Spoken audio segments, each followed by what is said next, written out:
It's deep in March, and the state of Michigan is all over this madness. Fairs stay on the ice, and Michigan State on the basketball court. The Lions feasting the Green Bay Packers today. I got your Thanksgiving highlights next. We had teams from Grand Rapids all the way to Ben Harbor, and just to see these kids' smiles was probably the highlight of the day. I'm Vance Goodwin with the live desk right now. The Detroit Red Wings got knocked out of the playoffs tonight by Boston. We have highlights coming up next. Watching these boys scrimmage today, after we finish up week 1, these boys are ready to roll the boat and take on Michigan State Spartans in 20 days.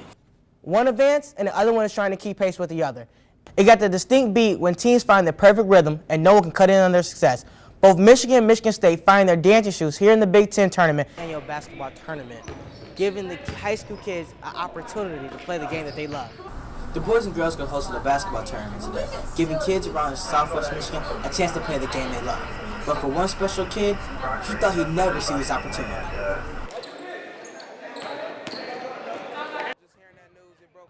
Keon Casey's dreams of playing sports was cut short at a young age. I used to play football for Hackett Catholic Central and stuff like that.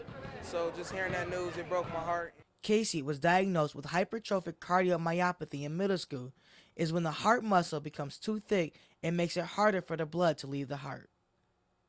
Since being diagnosed, Casey wasn't allowed to participate in any physical activities until he found the Boys and Girls Club.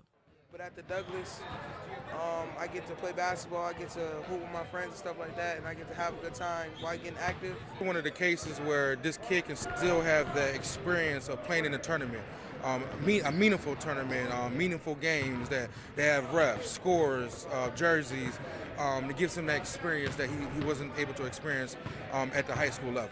James Varnstow, who is the director of the team basketball at the Boys and Girls Club, feels like everybody deserves a shot to play the game they love. I'm going to say 7% of the kids either got cut by the high school team or don't have the grades to participate on a high school team or go to an alternative school that doesn't offer a high school Tournament for everybody to come. Other tournaments that we went to, we had to pay a fee. This tournament, it's free. You get a trophy and you eat something, so it was good to get back to the community, I guess. And as for Keon Casey, he doesn't let his heart condition or the doctors stop him from playing the game he loves. Being out there with Keon Casey, it looked like he never had a heart condition. Now, the doctors won't allow him to participate in any school activities or participate in his high school team. But his mom allows him to play for the Boys and Girls Club because she feels he needs to be able to be a kid and have fun with his friends. Basketball tournament, giving the high school kids an opportunity to play the game that they love. Today we have 8 different Boys and Girls Club or other youth organization that comes together every year. This is our 7th annual invite for Boys and Girls Club and other organization in Indiana and Michigan. Come compete in a basketball invitational or basketball tournament.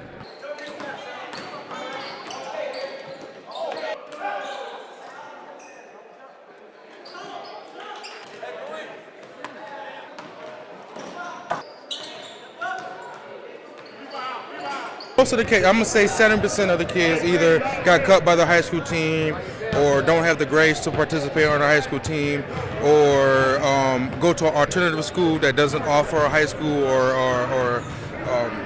a team, things of that nature. And then the other ones are, a couple of them are high school stars or play on the high school basketball team and still can come and play for the club and still show the dedication to the Boys and Girls Club.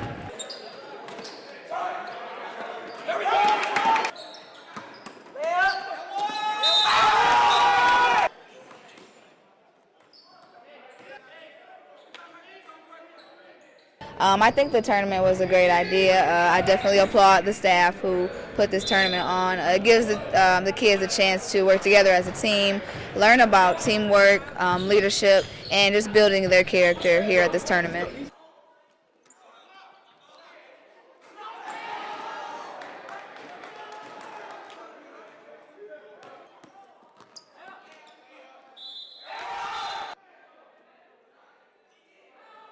Once again, every year on spring break, the whole week, the Boys and Girls Club do a different event for a different day. And Friday has always been set aside for the physical activity. We tried a couple events, but basketball has always been the one that draw the most interest. And it gives all the members of Boys and Girls Club an opportunity to play, no charge, and then you get a chance to interact with other Boys and Girls Clubs throughout the state and in Indiana. And it's very, very positive atmosphere. They get a gentleman, a lot of the guys who don't play for their school for whatever reasons, get them opportunity to come out and play and compete.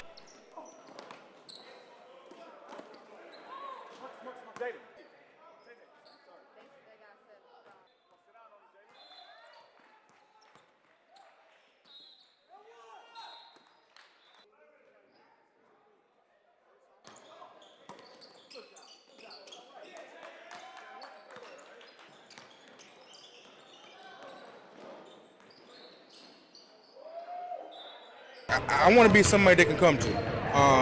Not about, tell me about what happened last night, my mom did this, not just that, but I want them to come talk to me about the good things along with the negative things. I want to be able to help them in any way, use my resources that we have, that the Boys and Girls Club Greater Kalamazoo can offer them.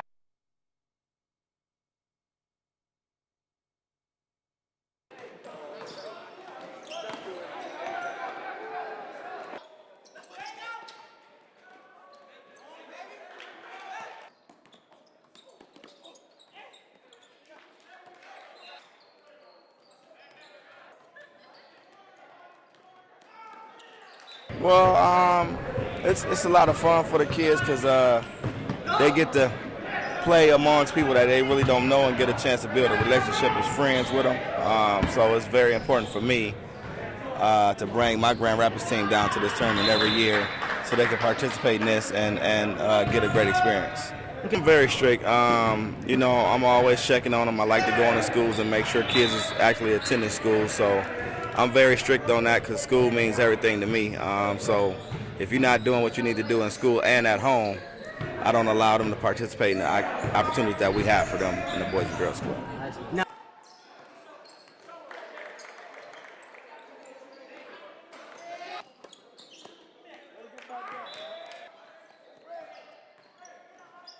We had teams from Grand Rapids all the way to Ben Harbor, and just to see these kids' smiles was probably the highlight of the day.